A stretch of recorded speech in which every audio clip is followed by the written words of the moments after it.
आधी रात का समय, द्वारिकाधीश को नींद नहीं आ रही। क्यों? क्योंकि भीष्म ने प्रतिज्ञा की है कि कल एक पांडव का वध कर दूंगा मैं संध्या से पहले। झटपट आए और द्रौपदी से कहा, अरे चलो चलो चलो, निशीत काल था, अरे चलो चलो। और धन्य द्रौपदी का समर्पण भी, वो ये नहीं पूछती कहां चलना है, इसको विश्वास कहते हैं। प्रभु ने कहा चलो, ये प्रश्न नहीं है सामने कहां चलना है, वो चल देगी। प्रभु ने कहा घूंघट कर लो, घूंघट कर लिया। अच्छा, पादुका नहीं पहन कर आना, बस ये भूल हो गई द्रुपद सुता से, पहन आई पादुका। जैसे हमसे कोई कहना अरे जल्दी करो तो एक आध चीज छूट जाती है, ऐसे ही भूल से धारण कर ली पादुका। प्रभु ने सब समझा दिया, बोले जाओ भीतर, बस केवल प्रणाम करना, बस कुछ नहीं। पितामह इस समय समाधि में बैठे होंगे, फिर उनको केवल प्रणाम करना। प्रणाम किया तो करके जो कंकण थे, पांव की जो पाजेब थी, उसका कुछ स्वर हुआ। पितामह ने देखा दीपक की वो मध्यम सी रोशनी, वो जो मध्यम सा प्रकाश था, पितामह ने देखा कोई सधवा स्त्री है, और बस कहा सौभाग्यवती रहे बेटी। और जी ठाकुर जी ने कहा था जैसे ही पितामह ये कहें तुम बाहर आ जाना, पर द्रौपदी से रहा नहीं गया। उसने कहा पितामह ये आशीर्वाद आपने मुझे दे दिया, अब कल आपकी प्रतिज्ञा का क्या होगा?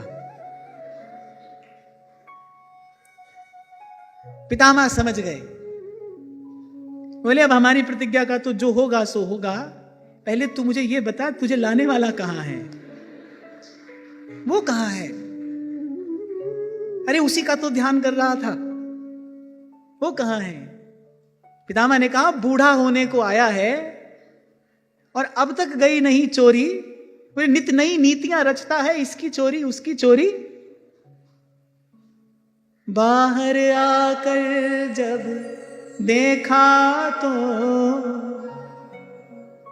ड्योढ़ी का रंग निराला था, पीतांबर का घूंघट ओढ़े वहां खड़ा बांसुरी वाला था। पितामह के नेत्र सजल हो गए। श्री ठाकुर जी का जब ऐसा दर्शन किया, दासी के रूप में नंद नंदन खड़े हैं, और शिथिल गात हो गए पितामह जब देखा कि द्रौपदी की पादुका अपने पीतांबर में लपेटे हैं। जो स्वामी अपने सेवक की पादुका अपने पीतांबर में लपेटने में संकोच न करे, उससे बड़ा भक्त का भक्त कौन होगा भाई? कहां ढूंढ कर लाओगे?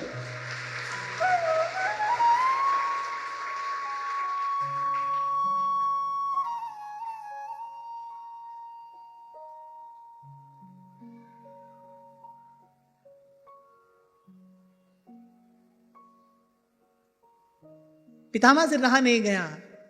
तू धन्य धन्य है हे पुत्री, तूने कुल पवित्र कर डाला है,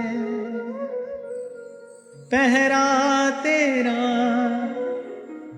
जो देता है वो जगत रचाने प्रभु करते हैं भाई अपने भक्त की सेवा। जिनकी मात्र भ्रिकुटी के भय से सागर सप्त उबलते देखा, और जिनकी मात्र कृपा दृष्टि से सकल विश्व को पलते देखा, वो अनंत कोटि ब्रह्मांड नायक अपने भक्त का कार्य अपने हाथ से करते हैं।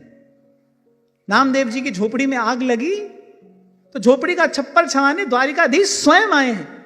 जिनकी मात्र संकल्प से अनेक अनेक ब्रह्मांडों का लय विलय होता है, वो अनंत कोटि ब्रह्मांड नायक अपने भक्त के लिए अपनी सारी प्रभुता एक और धर देते हैं।